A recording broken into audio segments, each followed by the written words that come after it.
ओम नमो भगवते वासुदेवाय। आज हम श्री गर्ग संहिता की मथुरा खंड का 24वां अध्याय सुनेंगे। इसमें हम सुनेंगे बलदेव जी के द्वारा कौल दैत्य का वध, उनके गंगा तटवर्ती तीर्थों में यात्रा, मांडुक देव को वरदान और भावी वृत्तांत की सूचना देना, फिर गंगा के अनन्य तीर्थों में स्नान दान करके मथुरा में लौट जाना। तो ये शुरू करते हैं। बहुलाश ने पूछा, मुने गोपांगना और गोपों को उत्तम दर्शन देकर मथुरा में लौटने के पश्चात श्री कृष्ण तथा बलराम ने क्या किया? श्री कृष्ण और बलदेव का चरित्र बड़ा मधुर है। यह समस्त पापों को हर लेने वाला, पुण्यप्रद तथा चतुर्वर्ग रूप फल प्रदान करने वाला है। श्री नारद जी ने कहा, राजन, आप श्री कृष्ण और बलदेव जी का दूसरा चरित्र सुनो, जो सर्वा पापहारी, पुण्यदायक तथा धर्म, अर्थ, काम और मोक्ष को देने वाला है। नरेश्वर, कोल नामक दैत्यों से पीड़ित हुए बहुत से लोग दीनचित हो ब्राह्मणों के साथ कौशारविपुर से मथुरा आए। उस समय रोहिणी नंदन बलराम शीघ्रगामी अश्व पर आरूढ़ थोड़े से अग्रगामी लोगों के साथ शिकार खेलने के लिए मथुरा से निकले थे। मार्ग में ही उन्हें प्रणाम करके उनकी विधिवत पूजा करने के पश्चात सब लोग उनके चरणों में प्रणत हो गए और हाथ जोड़कर हर्ष गदगद वाणी में बोले।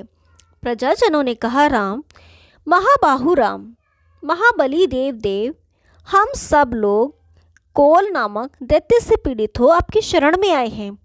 कौल दैत्य कंस का सखा है। वह महाबली दैत्य राजा कौशारवी को जीत कर उन्हीं के नगर में राज्य करता है।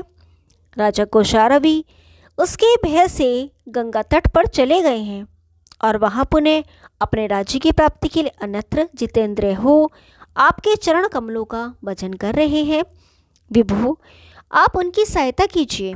हम उन्हीं की शुभ प्रजा हैं, जिनका उन्होंने पुत्र की भांति पालन किया है। उनके संरक्षण में हम लोग बड़े सुखी हैं।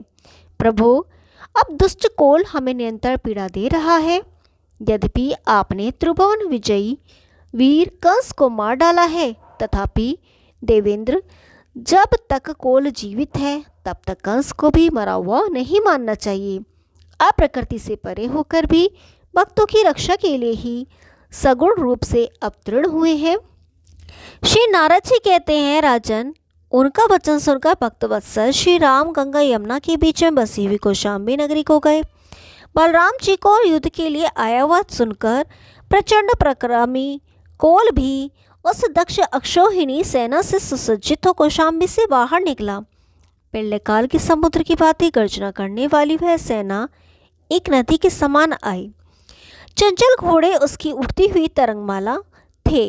रथ और हाथी आदि उसमें तिमिलिंग के समान प्रतीत होते थे।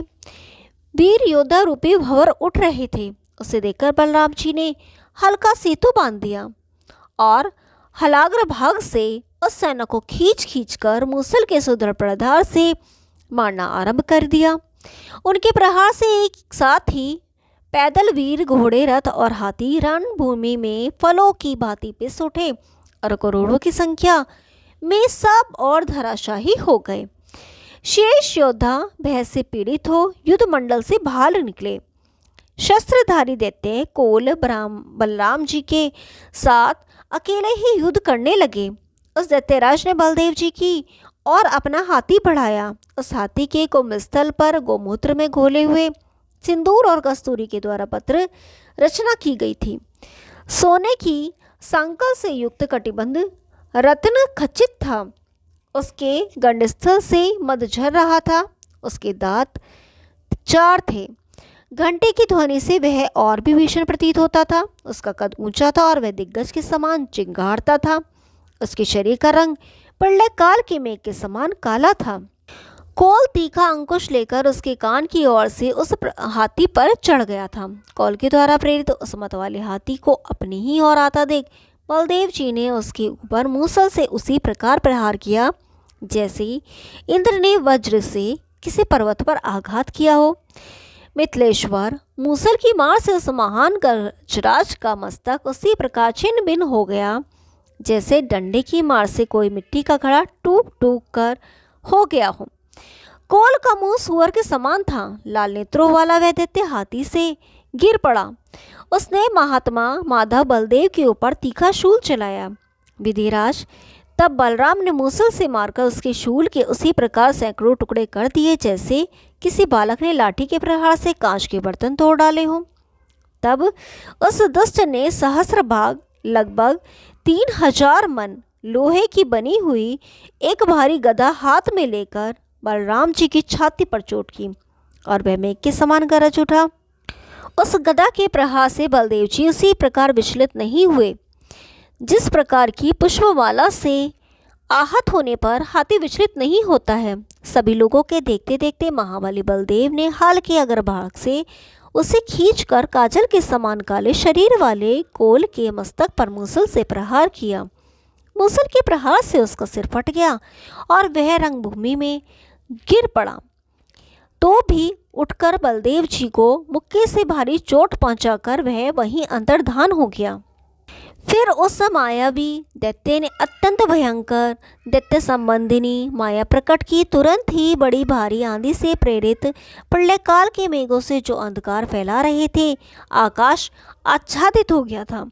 जपा पुष्पों के समान रक्त बूंदों की निरंतर वर्षा होने लगी। उसके बाद घने बादल ने घृणित वस्तुओं की वर्षा प्रारंभ की। पीप, मेद, मिष्ठा, मूत्र, मदिरा और मांस से युक्त अमेध्य जल की वर्षा होने लगी। उस वृश्चिक को देखकर सब और हाहाकार होने लगा। दैत्य द्वारा रची गई माया को जानकर महाप्रभु बलदेव ने शत्रु सेना के विदारक विशाल मूसल को चलाया। वह समस्त अस्त्रों का घातक, सच और सुदृढ़ अस्त्र अष्ट धातु घटित था। उसकी लंबाई 100 योजन की थी तथा वह प्रलयाग्रस्त सदृश प्रज्वलित हो रहा था। बलदेव जी का अस्त्र मूसल 10 दिशाओं में घूमता हुआ बड़ी शोभा पा रहा था।